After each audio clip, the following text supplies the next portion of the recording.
اللي انت شايفها قدامك دي تبقى تمارا سامسونوفا. رغم ان شكلها تيتا خالص وتبان غلبانه، الا انها في كام شهر بس بقت ايقونه للرعب. وان تبقى في واحده تتحول لايقونه للرعب في دوله زي روسيا اللي مليانه مجرمين بيخترعوا طرق سيكوباتيه في القتل، يبقى الموضوع فعلا مرعب. عشان لو قلت لك فكر معايا كده في قاتل بيتخلص من الضحايا بتاعته في كيس وهوايته انه يتغذى عليهم، عمرك ابدا ما هتفكر ان في واحده زي تيتا دي يطلع منها كل ده. وده بالظبط اللي تمارا كانت بتستغله احسن استغلال. والمشكله انها كانت بتوثق كل جرائم القتل دي بالتفاصيل في يومياتها. بس قبل ما نتكلم وندخل في التفاصيل، حابب افكرك تعمل لايك وتشترك في القناه. ودلوقتي خليني اخدك من ايديك وافهمك القصه من الاول.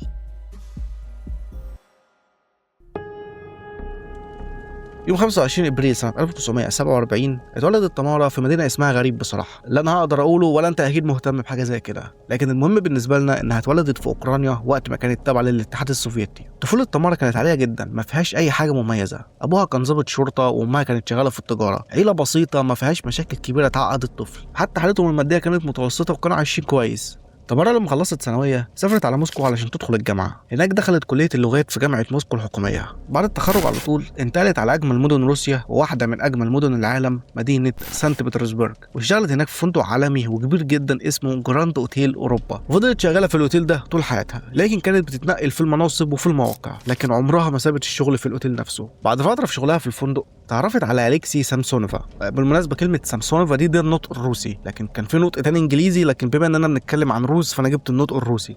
المهم ان اليكس وقتها كان شغال ميكانيكي في وكاله تصليح عربيات، ومع الوقت والكلام الاثنين حبوا بعض وقرروا يتجوزوا، وفعلا اتجوزوا سنه 1971. ومن وقتها تمارا اخذت لقب عائله اليكسي وبقى اسمها تمارا سامسونوفا. بعد الجواز اشترى اليكسي شقه في شارع ديمتروف، وده وقتها كان حي نظيف جدا لانه كان لسه مبني جديد، وعاش هناك هو ومراته تمارا في المبنى رقم 4. لما كنت بقرا قصه تمارا لاول مره لاحظت حاجه واحده بس هي المشتركه بين كل تفاصيل حياتها من الولاده لحد ما اتقبض عليها، وهي مستمره ومستقره بطريقه عجيبه. مثلا لما قلت لكم انها ساكنه في العماره رقم 4 في شارع ديمتروف، دي حاجه لازم تتحفظ لان قصتها كلها مش هتخرج بره الشارع ده اصلا، هتفضل طول عمرها عايشه في الشارع ده. بعد جواز تمارا واليكسي كتير من اهليهم وجيرانهم كانوا شايفين ان تمارا اعلى من اليكسي بكتير، كانوا مستغربين هي ازاي اتجوزت واحد زيه، عندهم نفس النظره الطبقيه المعفنه اللي عندنا. ده لان اليكسي راجل تعليمه على قده وشغال ميكانيك في وكاله، يعني حتى ما عندوش الورشه الخاصه بيه، انما تمارا شغاله في مكان دولي. وهم وقتها كانوا بيقدسوا اي حاجه غربيه لانهم كانوا في حرب بارده، واي حاجه غربيه ممنوعه تماما، ونادرا لما بيشوفوا اي حاجه او اي حد مش روسي.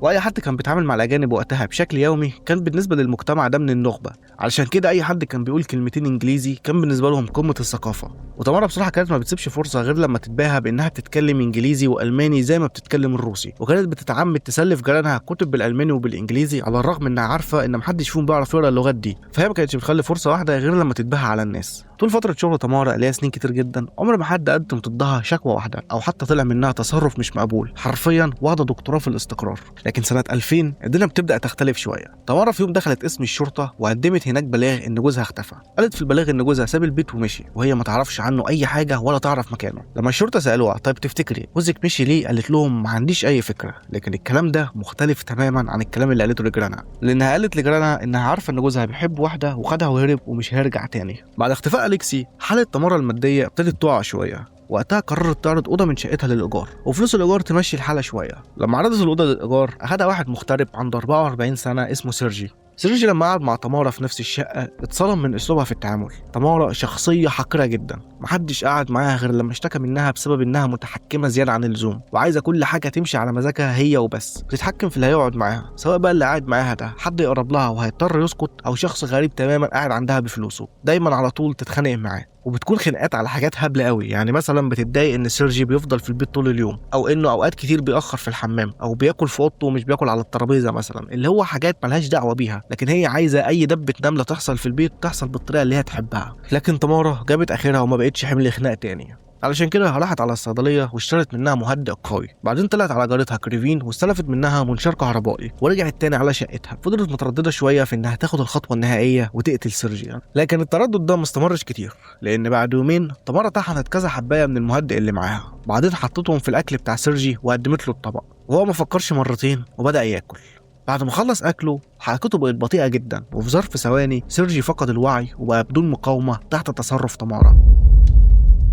سيرجي كان عنده تاتو شكله مميز قوي على كتفه. بعد ما تمارا خلصت عليه وقسمته الاجزاء سابت الجزء بتاعه اللي هو فيه الكتف في كيس، وباقي الاجزاء التانية كانت في اكياس تانية. وبعد ما نظفت المكان كويس بقت تنزل كل يوم بالليل والشوارع فاضيه ترمي الاكياس دي في اماكن متفرقه حوالين المدينه. بعد كام يوم الشرطه اكتشفت جزء من الجثه مرمي في الشارع، لكن الشرطه ما كانش قدامها غير الجذع فقط، لا في ايد ولا في وش يقدروا يعرفوا من خلالهم مين الشخص ده. كل اللي قدامهم تاتو غريب معمول على الكتف. الشرطه حاولت تعرف مين الجثه دي او ايه معنى التاتو الغريب ده، لكن ما وصلتش لاي حاجه خالص غير بعد 12 سنه. بالمناسبه الكلام ده كان في سنه 2003. بعد سيرجي تمارا فضلت سايبه الاوضه معروضه للايجار، وجه واحد اجرها اسمه فولوديا، وكلها كام يوم وحصل معاه زي ما حصل مع سيرجي. بعد ما تمارا خلصت من المستاجر التاني فضلت مستمره على كده فتره لحد ما في يوم من الايام كانت هتتفضح، لكن للاسف الناس اللي زيها بياخدوا نصيبهم من الحظ كله في الدنيا. في مره تمارا اجرت الاوضه لراجل عايش حياته كلها على المهدئات، علشان كده لما حطيت له مهدئ في اكله الراجل ما فقدش الوعي، لكنه تعب شويه وعرف على طول ان الاكل فيه حاجه مش مظبوطه. تاني يوم لما واجه تمارا بالموضوع ده تمارا اتخانقت في الراجل ده وكذبته، لكنه كان خايف منها وقرر يلم حاجته ويمشي من المكان بسرعه.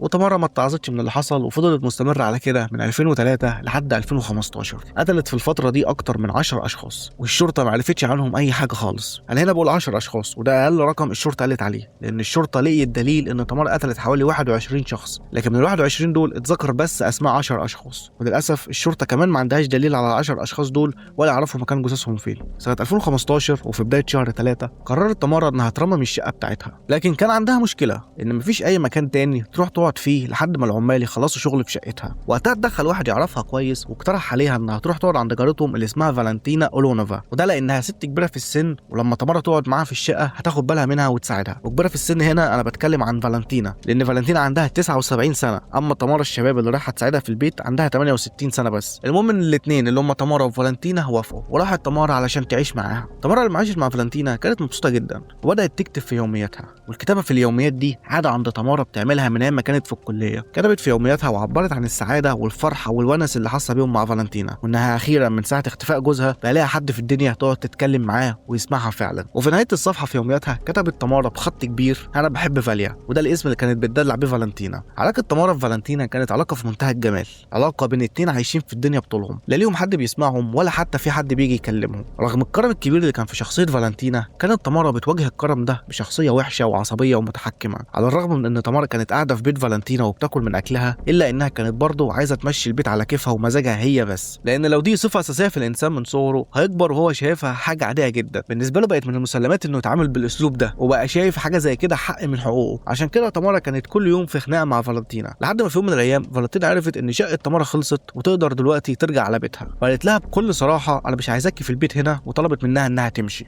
بس للاسف تمارا عجبتها العيشه وعجبها الونس اللي في البيت هنا، وكانت فاكره ان فالنتينا بتحبها وفرحانه بوجودها في البيت زي ما هي بتحب فالنتينا بالظبط، وده لانها مش شايفه ولا فاهمه ان شخصيتها وحشه ومحدش بيحبها. علشان كده رفضت تماما انها تخرج من البيت، لحد ما في يوم تمارا اتخانقت خناقه كبيره جدا مع فالنتينا بسبب كوبايات في المطبخ مش مغسوله، مع ان تمارا قالت لها تغسلها. وقتها اتعصبت فالنتينا جدا واتخانقوا في بعض. بعدين تمارا خدت قرارها انها لازم تسكت فالنتينا على كده. بعد كام يوم من خناقه تمارا وفالنتينا كان في راجل بيتمشى مع مراته ومعاهم الكلب بتاعهم. الاثنين كانوا ماشيين في شارع ديمتروف وتحديدا ناحيه عماره رقم 10. وقتها الكلب هرب من الراجل وراح يشمشم في كرتونه باين انها مرميه هنا من فتره، ولما الراجل فتحها اتصدم من اللي شافه. الشرطه جت على المكان وشافوا الكرتونه، لقوا فيها جذع لواحده ست ملفوفه في ستاره الحمام ومحطوطه في الكرتونه، ومفيش اي حاجه تدل على الجثه دي بتاعت مين. كالعاده مفيش راس ولا صوابع يعرفوا منها اي معلومه عن الضحيه. وقتها لفوا على العماير بتاعت الشارع كلها يسالوا الجيران لو شافوا حاجه غريبه او تثير الشبهه بتحصل في الشارع هنا اخر اسبوع. بس الشرطه ما استمرتش في البحث ده كتير، لان في ضابط شرطه خبط على باب شقه فالنتينا ولقى تمارا طالعه له، ولما سالها اذا كانت صاحبه الشقه ولا لا تمارا قالت له انها جايه هنا تزور قريبتها مش اكتر.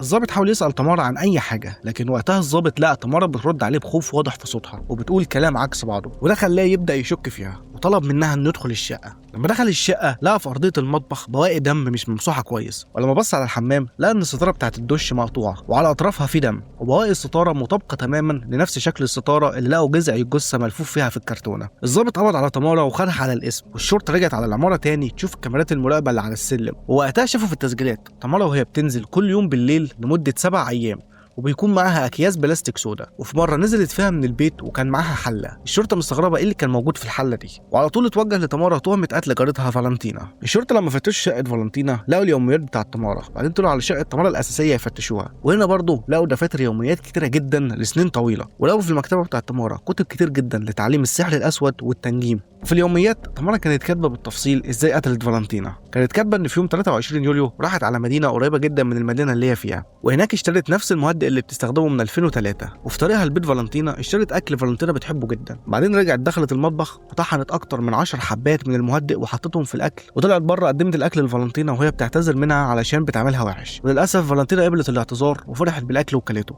كملت تمارا في اليوميات بتاعتها انها صحيت بالليل على الساعه 2 الفجر، وقتها لقت فالنتينا واقعه على الارض في المطبخ، ولما قربت منها عرفت انها فاقده الوعي تماما، لكن كانت لسه حاسه بنبضها. وقتها تمارا راحت وصلت المنشار الكهربائي وبدات تتخلص من فالنتينا. بعد ما خلصت عليها في المطبخ خدتها على الحمام علشان تقدر تحطها في اكياس وتغسل نفسها كويس من دمها. وهي بتجمع فالنتينا في الاكياس خلصت، عشان كده قطعت جزء كبير من ستاره الحمام ولفت فيه جذع فالنتينا، واخفت تماما ملامح وش فالنتينا وبصمات ايديها لما حطت الحاجات دي في ميه بتغلي على النار. اسف يا جماعه بس في حاجات مش هعرف اذكرها بالتفصيل عشان وقتها الفيديو ده هيموت. بعد كده فضلت ل7 ايام كاملين تستنى كل يوم الشارع يفضى وتنزل على الفجر وهي معاها الاكياس دي، وخدت في الحله، وركزوا في دي عشان هقولها بطريقه غريبه شويه عشان اليوتيوب، الحله كان فيها الحاجات اللي الشرطه ممكن تعرف منها ملامح الشخص، وكمان كان فيها الحاجات اللي الشرطه ممكن تقدر تعرف منها بصماته. اتمنى تكونوا فهمتوا انا بتكلم عن ايه بالظبط. على الرغم من ان تمارا اخفت تماما الملامح والبصمات، الا ان لحد النهارده الشرطه مش عارفين الراس فين، وتمارا رفضت تماما تقول هي خبتها فين. لكن الصدمه الكبرى للشرطه لما لقوا تمارا في يومياتها بتوصف قد ايه طعم الرئتين بتوع فالنتينا كانوا حلوين،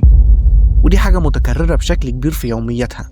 كانت دايما بتتكلم عن حبها لاكل الرئتين. الشرطه اخذت يوميات تمارا الحاليه وكل اليوميات القديمه وعرضوها على خبراء خطوط وخبراء في اللغات، ده لان اليوميات كانت مكتوبه بالانجليزي والروسي والالماني، وكانوا مكتوبين بخط بشع جدا. لكن على الرغم من بشاعه الخط ده، الشرطه لما قدروا يقروا كام صفحه اللي مكتوبين بالروسي اكتشفوا ان في اليوميات تفاصيل مرعبه لجرائم محدش يعرف عنها حاجه. تمارا كانت كاتبه في اليوميات دي انها هي اللي ارتكبت الجرائم دي. لكن اغرب حاجه الشرطه اكتشفتها هي رسمه غريبه لتاتو مرسومه في اليوميات، والرسمه مطابقه تماما لتاتو كان على كتف ضحيه مجهوله الشرطه لقيتها سنه 2003. من اليوميات الشرطه عرفت ان الضحيه اسمه سيرجي ومش روسي، علشان كده طول الفتره دي محدش سأل عنه خالص. في الاسم تمارا اعترفت بكل قضايا القتل اللي عملتها، لكن رجعت تاني بعد فتره وانكرت التهم دي، وادعت ان اليوميات عمل خيالي بتكتبه وهتنشره في روايه. لكن الشرطه لقت في اليوميات دي تفاصيل مطابقه تماما لقضايا محدش يعرف عنها حاجه. كمان اليوميات بتتكتب على مدار اكتر من 20 سنه وكلهم مرتبطين ببعض وبيكملوا بعض، واليوميات اللي عندها تعمل مجلدات كامله مش تعمل روايه بس، علشان كده استبعدوا تماما فكره ان اليوميات دي تكون خياليه.